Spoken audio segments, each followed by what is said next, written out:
Welcome to Dare, the show for innovators, entrepreneurs, and startup leaders who dare to shape the future. Your hosts today are Ned Hayes and Cecilia Mariani. Dare is brought to you by Darwaf, the superpower tech team that can make your vision a reality.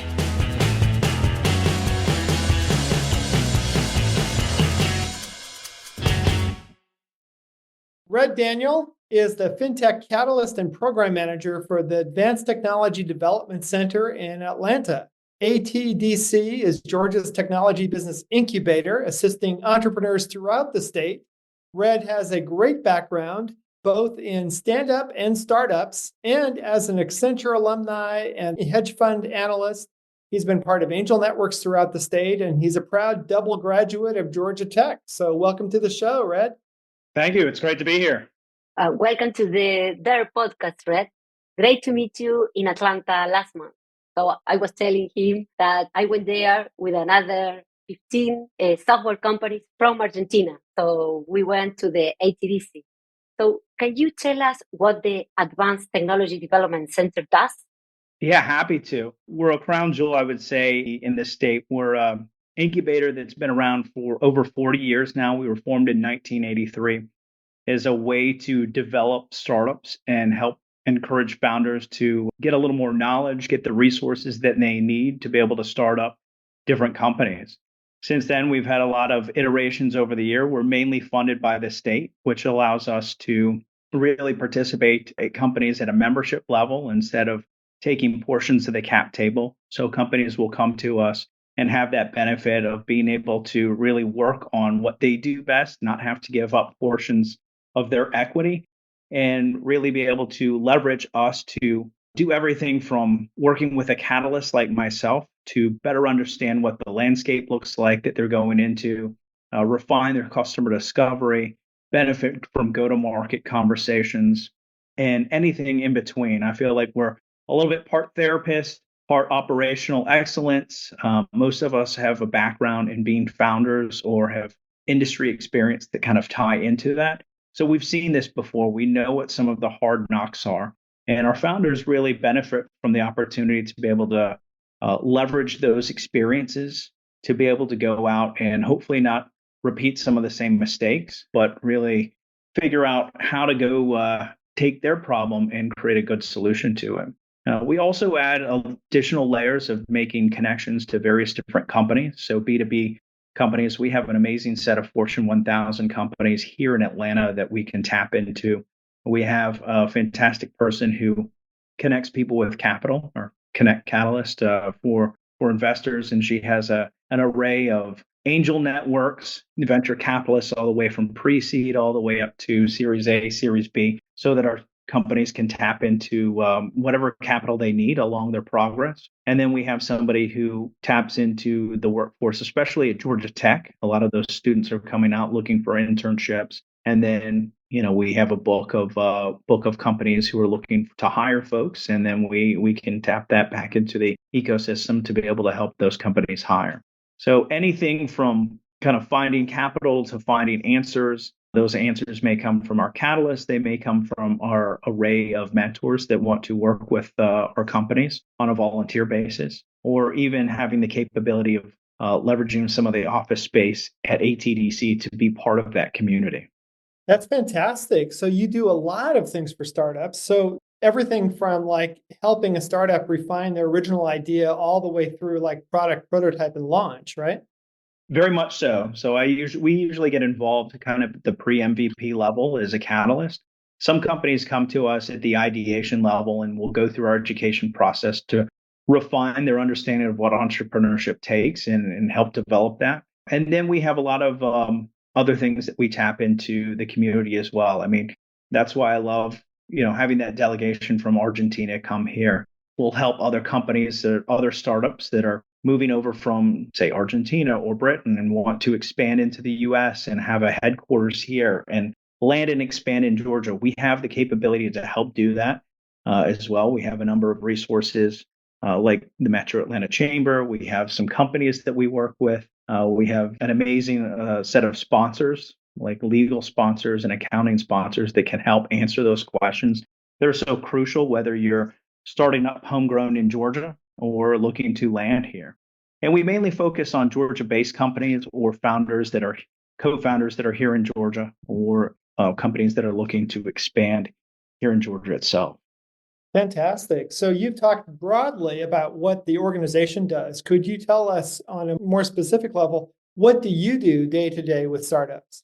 I say I'm a man who wears many hats. I think the first benefit that I get to do, and I feel very privileged to be able to share the journeys of my founders. We have about 23 different companies in the program that are classified as fintechs. I'm the fintech catalyst here at ATDC, so that's where my main focus is. I can talk to just about any startup and help them along the way in terms of the basic steps of how to get started and how to launch their companies. But having that fintech knowledge is crucial for such a strong industry in Georgia is fintech. So the benefits that come with that is I know a lot of folks both in Georgia and nationwide that our companies can tap into. I've probably seen a lot of the things that companies are trying to work on, whether it's different payment rails or new approaches to wealth tech, insure tech, blockchain components. So happy to have that casual conversation and then talk to them about their business model and challenge them. I usually push customer discovery. I don't have all the questions, but I'm going to help you think about the certain questions that your customers will be looking for to be able to purchase or not purchase your services or products. And so that's one of the components of just being able to coach, mentor, and advise and actually recruit some of the companies to come here. Another is, I would say, wearing that ambassador hat. So being that ambassador into the ecosystem, specifically here in Atlanta or Georgia itself, of being that fintech catalyst, knowing what's going on in the fintech space, communicating with folks like Visa, who's our amazing sponsor for a vertical, communicating with some other companies that are fintech related or along the payments landscape. Fintech Atlanta, which is an amazing organization that supports a lot of fintechs in Atlanta, Technology Association of Georgia and their Fintech Society, and our fantastic Fintech South program with that. And then the Georgia FinTech Academy, Metro Atlanta Chamber of Commerce. Those are the types of folks that we're working to help improve the overall fintech community here in Georgia. And then lastly, I would say being kind of a subject matter expertise in fintech, and whether that's here or whether that's nationwide, speaking at conferences and kind of helping companies along the way. I even get companies, both national and international, who reach out and have questions, and I'm happy to do that because I feel like that's part of the role, being able to help founders along the way at any point in time of their journey. Oh, that's great. So, what companies are you most proud of working within a fintech space? So, what companies have you personally been involved with, or any story that you want to tell us? Yeah, there's some that I haven't gotten to work with. They graduated before I got here, but Greenlight is one of our famous ones that has come out of ATDC. A fantastic unicorn, and they're trying to find aspects to help with kind of getting the financial resources at a younger level and getting people kind of in the habit of good fiscal responsibility. So I think they're a fantastic company. Arkham is one of my favorites too. I've been able to work with them. Just a fantastic founder, Sebastian Wiles. He's passionate about the ecosystem. So when I see founders who are passionate about the ecosystem as well as their company, it makes for a more enriching journey to be able to work with them. I mean, he's passionate about founders and being able to help founders as well. So that's been a fun one to work with. Gabriel Money, I'm passionate about them. They've gone through a particular challenge with how do you allow more access to the Latino community who are trying to build up FICO scores. So they're tackling a problem that's very difficult, and they've got a lot of passion behind it. So Rodrigo is an amazing founder and kind of moving towards that. Vertus AI, they won the Innovation Challenge last year with FinTech South, and it's amazing to see a founder he's a first-time founder, and he's gone through and built this, and he's going through and winning the Innovation Challenge from FinTech South just makes you more proud when he's up on stage and he's getting the accolades and even trying to tie the credit union community together. We did a credit union event here at ATDC where we had over 40 different people there. I think we had 10 plus credit unions attend from around the Southeast. So going back to that community and providing opportunities to interact with the Southeastern credit unions. And we do the same with the Community Bankers Association. We do something in the fall with them where they bring their community in, which ties well with the ICBA, the Independent Community Bankers Association. They're here in Atlanta, and we try to do a lot with them as well because they bring a cohort nationwide here, and they're supporting them and giving back. And I feel like they're kind of like a sister organization in some respects. Fantastic. Well, you're also the founder and head of something called Startups and Stand-Ups, right? So what is that about? Comedy for startup people? Yeah, stand-ups and startups. So it's very much an opportunity for founders and small business owners and their teams to be able to come together and laugh. I was looking at some opportunity where what is something that's a unique event where people can come together, they can network, they can laugh, because being a founder is tough. Everybody's talking about mental health and how you help that with the founder. Being a founder myself, you know that you're just being pressed all the time and you feel like you can't take a break. I wanted to give an opportunity where people could feel they could take a break. They can mix and mingle with other founders, mix with other people in the ecosystem. So there's going to be builders there, people who support founders. There's going to be service providers who are selling into them. There's going to be investors. There's going to be some people who just found out about it and wanted to hear some good comedy. But we'll bring groups together, bring 4 to 6 comedians in there who are funny. Some of those comedians are founders themselves. And then we have an amazing improv component at the end called Pitches Get Stitches. And Pitches Get Stitches is an opportunity to bring people up from the audience, and then they get to pitch an elevator pitch of some crazy business idea. They spin a wheel, get a business name, and then the audience tells them what that business name does, and they have to go off and pitch this. Like they get 1 minute to figure it out, and then come back and do a 2-minute pitch. And that was really developed. I was at Startup Exchange telling some students how to pitch for a competition and went through that whole process, what it should look like. And they said, can you show us? So I did an improv pitch and they said, well, that looks easy. And I said, if it looks easy, it really is. I said, with proper preparation, you'll be fine. And I started thinking about how founders could leverage that and how they could benefit from that. And some of the founders that came up from our last show, they said they were a little nervous. And then afterwards, I said, what do you feel like now?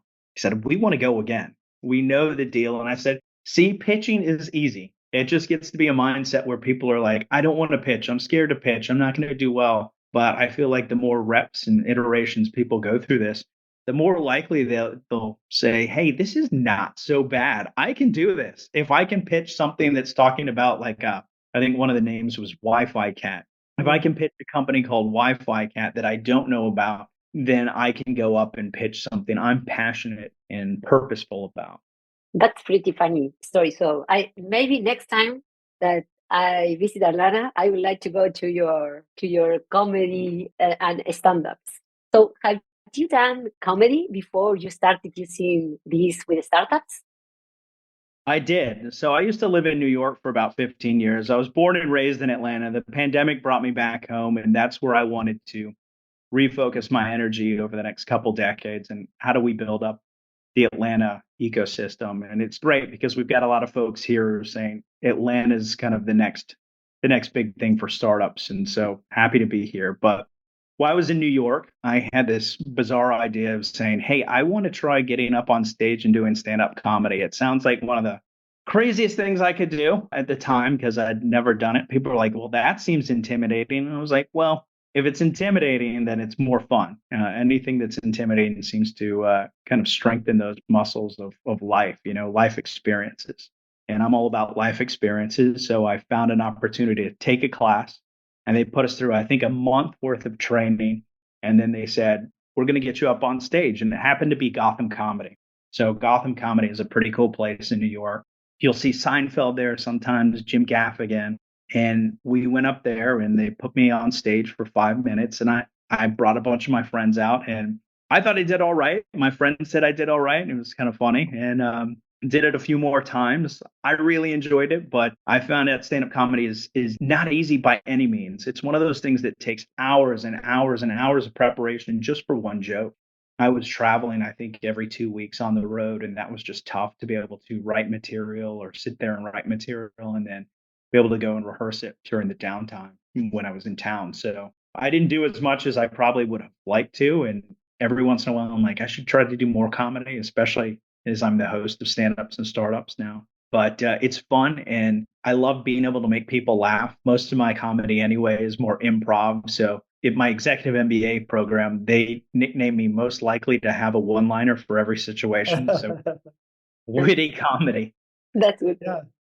Well, so you've done so many interesting things in New York and in Atlanta, and I'm based out on the West Coast, and we often think of like Silicon Valley as being the place where the good ideas come from, where actual entrepreneurs are. So why don't you give us a pitch? Give us a pitch for the East Coast, for Atlanta and the Peach State as a good place for entrepreneurs to thrive. Yeah, I love Atlanta. I'm going to give you two pitches. So, my first pitch is there's a lot of pockets of innovation opening up all over the place. The Southeast is really booming. I went to see the South the other day. You could see things happening in Nashville and Columbia and Atlanta and Tampa Bay and Miami and Arkansas and Little Rock, Arkansas and Charlotte, Louisiana and New Orleans and Baton Rouge. There's pockets popping up all over the place. And I love that because I think there's the opportunity for more and more people to be able to dip their toes into innovation. And we need these pockets all over the place, not just centralized in one area, so people can experience what innovation is all about, learn from others, learn from mentors, learn from people who will push them to do customer discovery and kind of look at the proper methodology so that they can go out and understand themselves whether the entrepreneurial journey is for them. Not all people are kind of meant to do startups, but all people should attempt it to kind of get that experience and see if that's what drives them and what they're passionate about. If not, they can say, hey, I learned some cool things and had an interesting journey. If so, that's really what creates the kind of bedrock of America. I would say the bedrock of America and freedom and democracy is all built off small businesses. People who say, I want something better, that, or I have this problem that irritates me so much, I want to go and solve it. So having these opportunities all around the United States, all around the world, and allowing people to learn and benefit from each other, because iron sharpens iron, and having people who have been entrepreneurs and supporting those ecosystems across the globe will help create just a better world just in and of itself. And I truly believe that. And I think that's one of the reasons why I came back to Atlanta. Atlanta is my home state, grew up here, born and raised, to see a lot of opportunities that are here. And I think Atlanta is also one of the most culturally diverse cities here in the States. And there's so much interesting culture, both from a music standpoint, from an art standpoint, growing food scene. I love food, so trying to get that go a little faster. But there's also a lot of industries right now.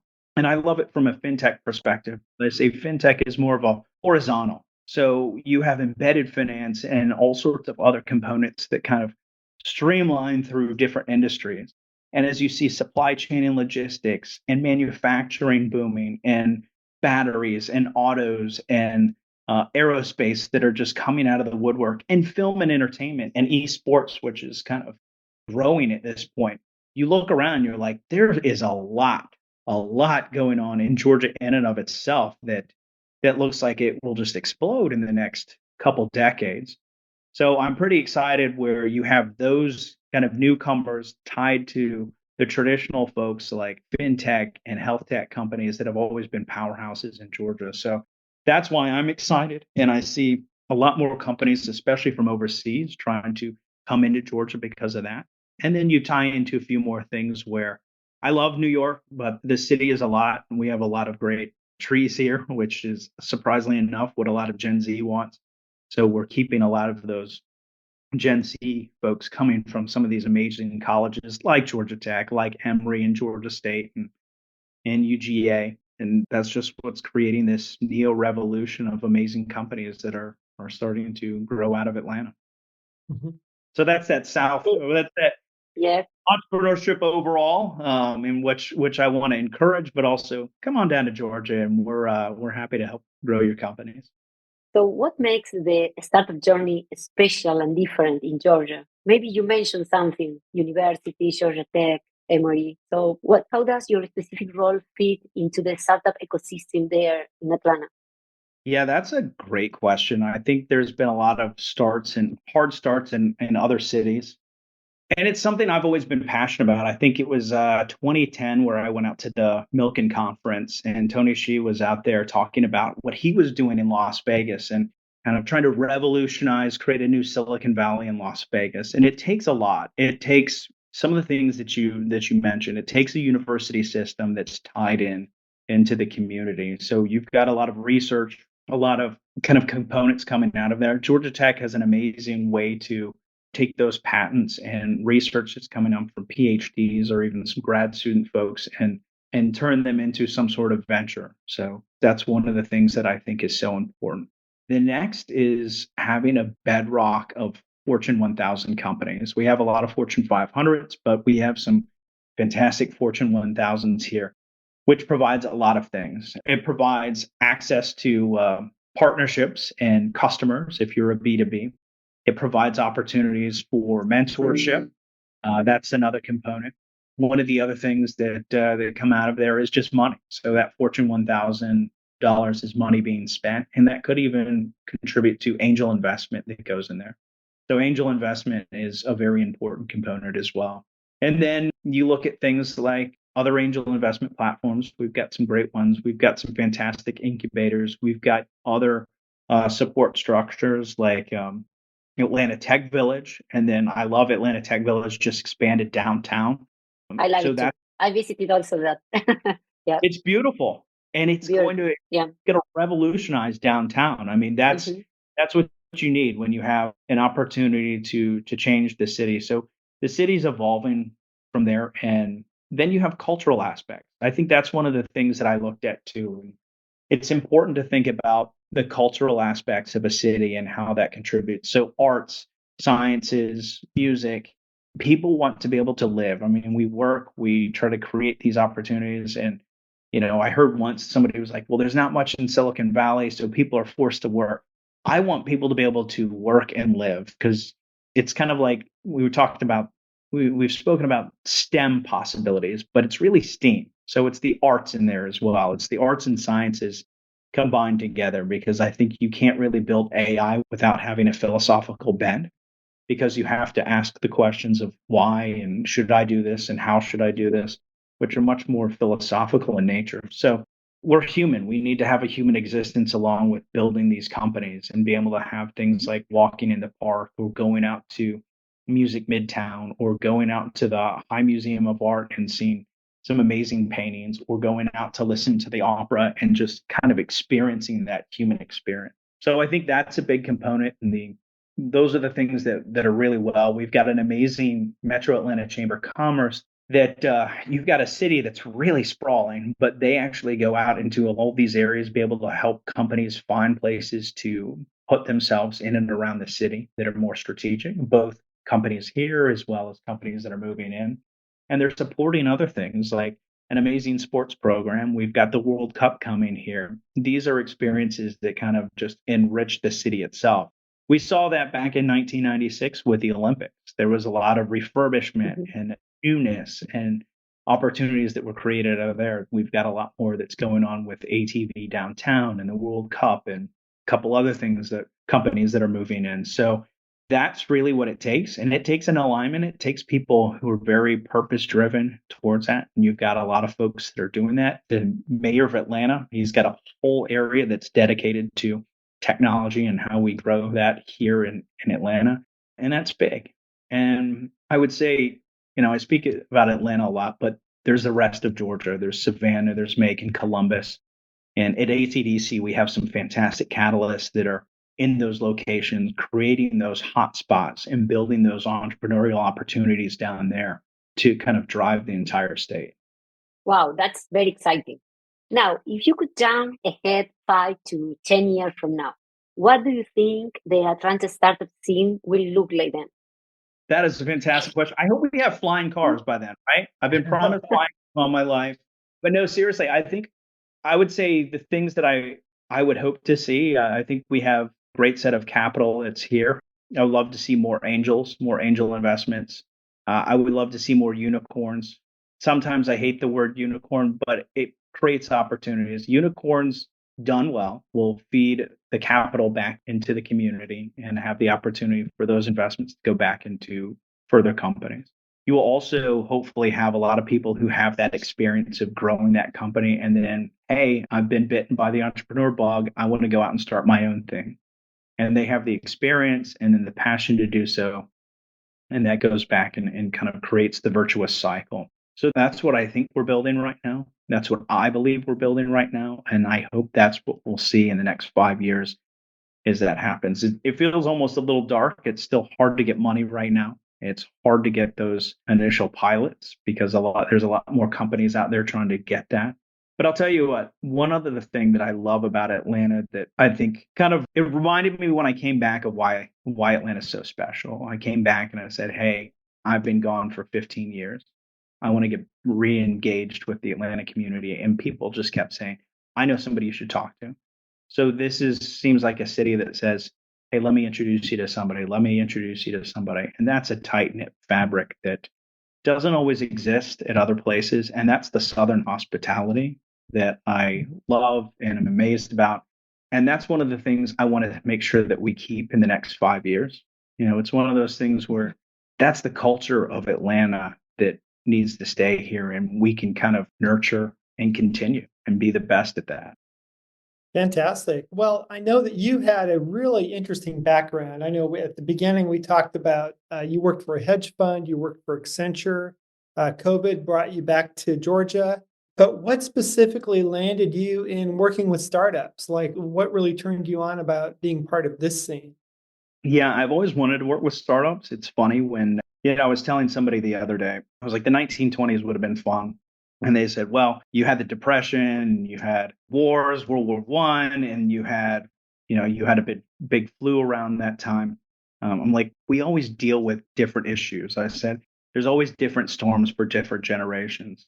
And I'm like, you can either sail around it and try to avoid it, you can sail through it and see how you do, or you could get broken up and just let the storm do the damage to you. And I said, you have to determine what you want your fate to be. And I feel the same, when I started my career, it was 2001. I just graduated from Georgia Tech. Not the best time to get into startups. So going through college, you're like, oh, these cool startups. And we had business plan competitions. I remember my best friend, we tried to put together a business and that seemed like it was working. And there was all this innovation going on. And then the bubble burst. So 2001 was my first storm that I kind of hit. And was trying to figure that out. I didn't code. That was not my thing. And still don't like coding. I can code. I just don't like debugging or that thing. Yeah. Not my personality. Kind of important. And that's the other thing is know what you like to do and know what you don't like to do, because that will help define where your path is. And focus on what you do best and figure out how to build teams around that.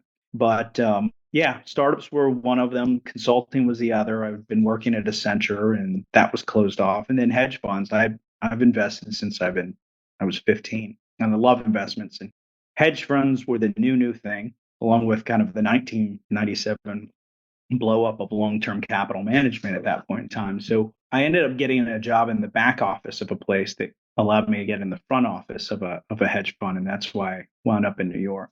So the past decade has kind of brought startups back to me. I wanted to get more into the startups. I was up in New York, but I didn't have a lot of sales experience until I went to some other place and worked in sales and was able to kind of build that up. So I was trying to build up different skill sets that would help me with that.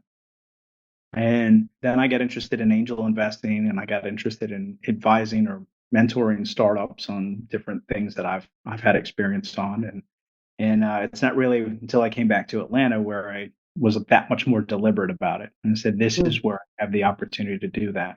It's funny because that's that other storm, COVID, but you can either let it define you or you can kind of take pause and think about it. And I took pause and thought about what did I want to accomplish over the next 20 years and how do I be deliberate about that?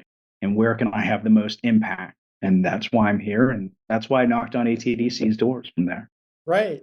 Well, it sounds like you've really seen the startup scene and the entrepreneurship game change over the course of your time, kind of watching it and being involved with it. So What has changed? What has shifted for entrepreneurs over the course of your career? I think a lot of things. One thing it was a bit hilarious. I saw the capital raise. I had something from 2001 that was talking about, I think, Series A, and Series A was around $10 million. I was like, well, that could be a seed stage raise these days. So one is capital, of course. Uh-huh. Um, Access to capital is a lot different. I feel like there's a lot more angels now than there used to be, and even how you approach entrepreneurship is another thing. Because when I was at Georgia Tech in 2001, I remember being in a class and somebody was like, "We've got all these .com names. Come up with a business name. Write a business plan." I think fewer people are writing business plans right now because you realize business plans are just kind of meh. I like the Steve Blank methodology of more lean startup, focusing on customer discovery. So instead of coming up with an idea in this back room and saying, "This is my idea," going out and talk to the customers, figure out what they need, what they want, and not necessarily saying, "This is my product, what do you think?" But ask questions about how they would use how they solve a problem, and find those gaps, and then figure out what the next best alternatives and how much they pay for that or how much they wouldn't pay for things. And you start developing a better product around that before you start spending money on it. So that's a big difference from my aspect in building a business model canvas versus a full on business, like a case study, I guess, the equivalent of a case study. Yeah. And then there's other aspects too. I feel like there was a shift maybe around somewhere between 2014 and 2017 in Atlanta, where companies were allowed to stay in Atlanta instead of getting pulled out to Silicon Valley, because VCs would make an investment and say, "But you've got to be in the Valley now." So now you've got a lot more entrepreneur opportunities, like I was saying earlier, all over the country. You've got innovation arms that are opening up. You've got companies that are willing to sponsored investments to be able to participate in those and support the communities that they're in and around. And I think that's so important for that next phase of our journey through this entrepreneurship evolution. Yeah. And with new technology like virtual reality, metaverse, AI, do you think that entrepreneurship will change even further in the days to come? Or what's new for startups? Yeah, that's a great question. I think at the end of the day, there's always change. There's always change. Sometimes there's more change than necessary. It's like the pendulum on a clock. And you have constant change. It's constantly moving. And that's what's with Edward Deming, I think, once said that, anything that's standing still is slowly degrading. So there's going to be slight changes. There's always changes to the model. We've seen safes pop out within the last 10 years versus straight convertibles or straight investment. We've seen other opportunities that are different, crowdfunding models. Who knows, maybe in a metaverse environment, you have different funding models through a virtual environment. Blockchain is bound to kind of evolve after we further get out of this crypto winter that happened, and more rules and regulations are kind of evolved through there. And I think AI is going to change the game a little bit. So maybe faster understanding of investments and kind of pushing that through there. AI scares me in some aspects. Not scares me, but I'm concerned. I hear a lot of people saying, well, now you could build a unicorn. You could be the first unicorn being using AI and just yourself. And I think part of the journey is going back to what I said. So Unicorn has the opportunity to take teams and create teams that have a lot of money from that, and then feedback in and of itself into the ecosystem, be it money or be it experience to go on and found other companies, much like we've seen with the PayPal Mafia. You have that team that went out and founded some other amazing unicorns. And I don't want people to kind of skimp on that and say, we're going to save money and just do this ourselves with AI. I think that's part of life, and part of our purpose is to bring other people along the journey and to help others to develop and improve their journey in some aspect. At least that's the philosophical bend that I try to follow, because it creates a better opportunity, creates a better society, because it's almost logarithmic in that you create one team, they create two teams, they create 5 teams from there, and it just grows and grows and grows. So it's bound to change, but I can't tell you where it will yet. I think there's probably going to be some different funding component come out of there, hopefully in a rational. So you don't have a crystal ball either, huh? No, and I think I think that's part of the fun, part of the challenge, right? I mean, we all struggle to just move to the next thing. Yeah, yeah. So, final important question. Our podcast is about people who dare to dream. What do you dare to dream, Red? What future do you dare to imagine you are creating? Oh, wow. My dream, that's a great question. I think I would love to see a lot more success for stand-ups and startups. I think it's a fantastic thing. It's one of those things that wakes me up at 2 a.m. sometimes thinking about how it's going to evolve. And then there's other components where, everybody's telling you this is fantastic, it's unique, but there's still a lot of runway ahead before we lift off with some things. And I'd love to see that grow and, go on to the next level. I think that's the thing. When there's a company that can outlive you and go on and be successful and enrich a lot more people's lives, that makes something very special. So that would be one of my dreams. I'd love to still further enhance the Atlanta opportunities here for our founders and see that South Downtown really take off. I think that's going to be over the next decade. That's going to be something fantastic, which could revitalize that area and have a lot more cultural activities and pieces of Atlanta just grow up from that. So that would be fantastic to see. I think those are the two big things that are on my mind, helping founders in both of those manners. Great. Well, thank you for sharing your vision, your dreams, and your journey. Really appreciate you chatting with us today, Red, and best of luck there in Georgia. Thank you very much. Thank you for the time, and it's been my pleasure. Take care. Thank you.